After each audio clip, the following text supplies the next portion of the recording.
সকালবেলা যেই নুন হলুদ দিয়ে এঁচোড়টা সিদ্ধ করে নামিয়েছি, বর এসে বললো আজ কিন্তু আর ওই এঁচোড়ের একঘেয়ে তরকারি খাবো না।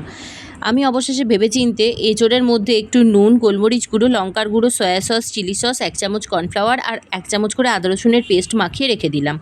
কড়াইতে বেশ খানিকটা সাদা তেল গরম করে ওই মাখিয়ে রাখা এঁচোড়গুলো এক এক করে ছেড়ে ছাঁকা তেলে এপিট ওপিট একদম লাল করে ভেজে তুলে নিলাম।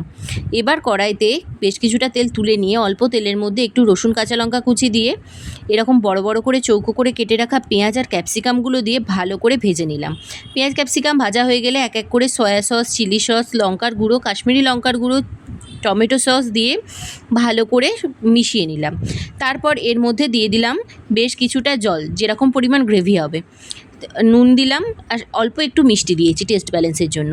শেষে 1 চামচ কর্নফ্লাওয়ার ঠান্ডা জলে গুলে এর মধ্যে ঢেলে যখন গ্রেভিটা রেডি হয়ে গেছে, ওই ভেজে রাখা এঁচোড়ের টুকরোগুলো দিয়ে ভালো করে নাড়াচাড়া করে শেষে একটু গোলমরিচ গুঁড়ো ছড়িয়ে নামিয়ে নিয়েছিলাম। ধনেপাতাটা ঘরে ছিল না বলে দিতে পারিনি। আর রাত্রে যখন রুটির সাথে এই চিলি এঁচোড় সার্ভ করলাম, কর্তামশাই খেয়ে বলে আগে কেন বানাওনি।